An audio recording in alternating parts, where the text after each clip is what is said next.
Assalamualaikum warahmatullahi wabarakatuh. Selamat pagi, selamat siang, dan selamat malam Bapak Ibu dosen Sains Data Institut Teknologi Sumatera.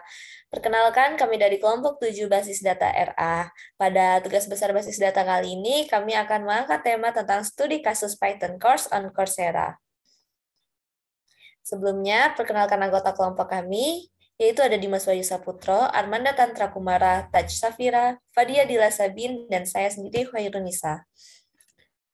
Selanjutnya, ini adalah topik-topik yang akan dibahas dalam presentasi kali ini. Yang pertama ada pendahuluan, yang kedua ada normalisasi RS, yang ketiga ada DDL dan DML, dan yang terakhir ada insight.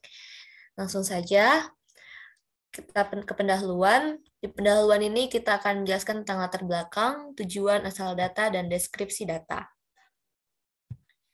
Seperti yang kita tahu bahwa saat ini Python adalah bahasa pemrograman yang populer dan banyak digunakan, sehingga banyak platform belajar online yang menyediakan course, salah satunya Coursera.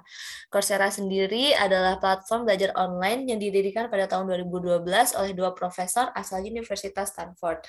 Nah, data tersebut kami ambil dari sebuah website bernama Kaggle. Nah, tujuan kami untuk mengambil data tersebut adalah untuk membedah dan ambil insight menggunakan MySQL. Dalam dataset tersebut terdiri dari nama universitas, course atau nama program yang diambil, tipe pemrograman, review atau rating terhadap course tersebut, jumlah peserta, pemilihan voting, dan tingkat kesulitan dalam course tersebut. Selanjutnya dijelaskan oleh Fadia Dila Sabin. Yang kedua adalah normalisasi dan juga relational schema. Next.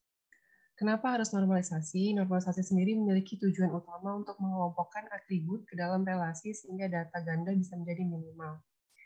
Relasi dengan data ganda bisa menimbulkan banyak masalah. Selain karena boros ruang penyimpanan, ada 3 masalah utama yang muncul dan biasa disebut sebagai anomali update.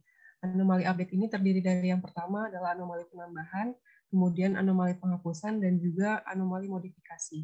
Anomali penambahan sendiri dapat terjadi ketika ada data baru yang ditambahkan, tetapi ternyata terdapat elemen yang kosong dan elemen tersebut justru menjadi key. Kemudian anomali penghapusan terjadi ketika suatu baris yang tidak terpakai dihapus, kemudian sebagai akibatnya terdapat data lain yang hilang. Kemudian anomali modifikasi dapat terjadi ketika ada sejumlah data yang diubah, tetapi tidak seluruhnya mengalami perubahan. Next. Tahap normalisasi yang pertama itu adalah UNF atau Unnormalized Form. Kemudian yang kedua adalah 1NF atau First Normal Form. Yang ketiga adalah 2NF, yaitu Second Normal Form. Selanjutnya akan dijelaskan oleh Mira.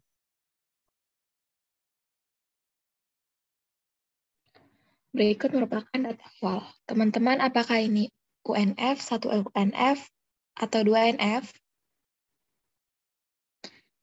Dari tabel tersebut bisa dikatakan 1 NF. Dikarenakan jika setiap atribut dari data tersebut hanya memiliki nilai tunggal dalam satu baris. Dikarenakan sebelumnya merupakan 1 NF, maka dipecah lagi menjadi 4 tabel yang dinamakan adalah 2 NF, dikarenakan setiap atribut bukan primary key memiliki tergantungan fungsional penuh pada primary key.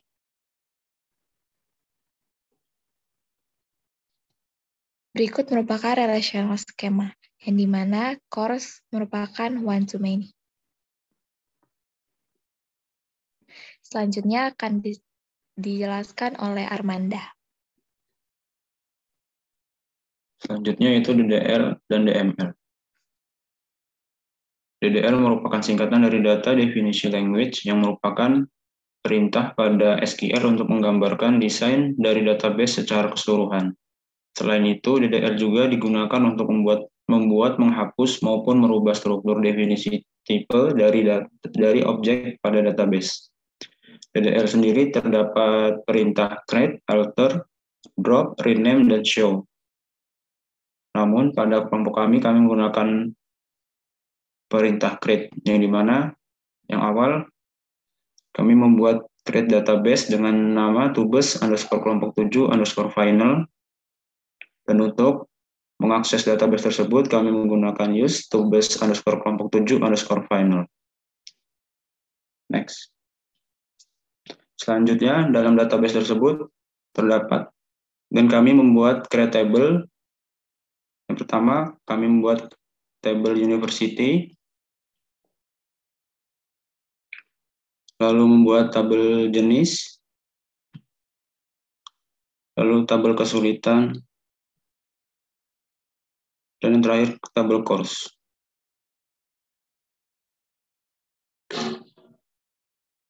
Selanjutnya yaitu DML. DML merupakan data manipulasi language, yaitu perintah SQL yang berhubungan dengan manipulasi dan pengolahan data dalam tabel. Ketika struktur sebuah database sudah terbentuk menggunakan perintah DDL, maka lanjut dengan menggunakan DML atau data manipulasi language.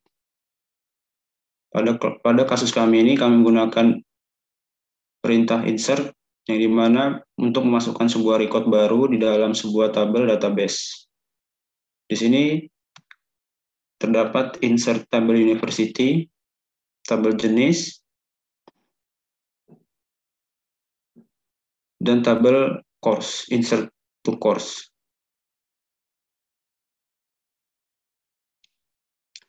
Selanjutnya yaitu select dan update. Select merupakan sintak yang digunakan untuk mengambil data dari objek database seperti tabel. Di sini menggunakan sintak select untuk memeriksa apakah data yang dimasukkan saat melakukan insert sudah benar atau belum. Ketika sintak pada gambar dijalankan akan mengisi kolom university_id dan university_name. Terlihat pada gambar. Selanjutnya yaitu update, yang merupakan untuk memperbarui data tabel yang ada. Di sini mengubah university name menggunakan university ID sama dengan UU1, lalu terlihat bahwa university name pada university ID U1 sudah berubah menjadi Institut Teknologi Sumatera. Selanjutnya akan dijelaskan oleh Dimas.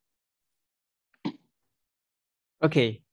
Selanjutnya, yang keempat adalah insight. Setelah data dimasukkan ke dalam record, langkah selanjutnya kami akan mengambil insight-insight yang ada di dalam record tersebut. Yang pertama, kami ingin mendapatkan 5 course dengan rating terendah. Artinya, karena di sini kami hanya ingin mendapatkan 5 course dengan rating terendah, artinya kolom yang kami pilih itu hanya kolom course name, kemudian university name, kemudian kolom review. Nah, karena terlihat di sini dia berasal dari berbagai tabel, makanya di sini kami menggunakan join terlebih dahulu. Kemudian, setelah dilakukan join, kami urutkan menggunakan order by berdasarkan kolom rating atau di sini course review.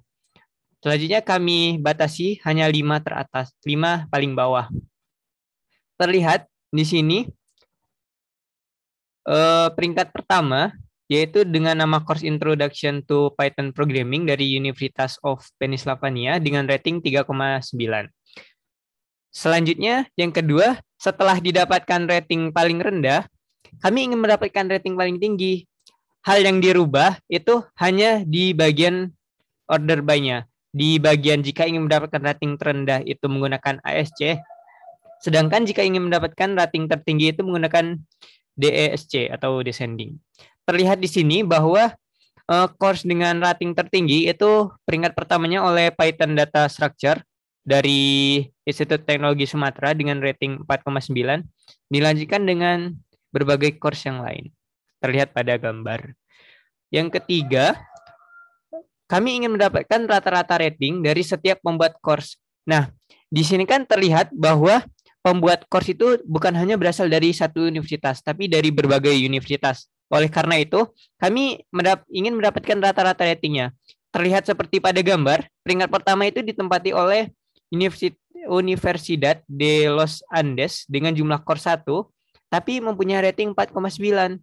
Sedangkan Institut Teknologi Sumatera dengan jumlah course 13 memiliki rating 4,73. Nah, terlihat di sini bahwa jika course-nya sedikit, memungkinkan untuk dia menjadi peringkat pertama gitu, karena ini rata-rata. Selanjutnya, karena dari insight yang nomor 3 ini, kami penasaran ingin mendapatkan seberapa banyak sih universitas dengan jumlah course lebih dari 3? Setelah dilakukan query, advance query, kami dapatkan ada 5 universitas dengan jumlah course lebih dari 3. Yang pertama itu ITERA, kemudian Coursera Project Network, terus IBM, selanjutnya UPenn, selanjutnya Moskow. Nah, terlihat di sini yang penyedia kursus dengan lebih dari 3 course itu hanya 5 dari 30 penyedia keseluruhan. Selanjutnya, karena kami mempunyai superkomputer gitu, jadinya kami tertarik untuk menggabungkan seluruh tabel yang kami punya dari tabel course, tabel university, tabel jenis, tabel kesulitan. Nah, setelah seluruh tabel itu digabungkan akan terlihat seperti pada gambar.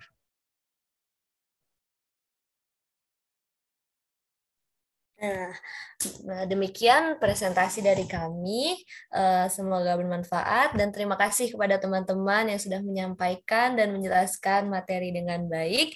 Kami ucapkan terima kasih dan wassalamualaikum warahmatullahi wabarakatuh. Good luck.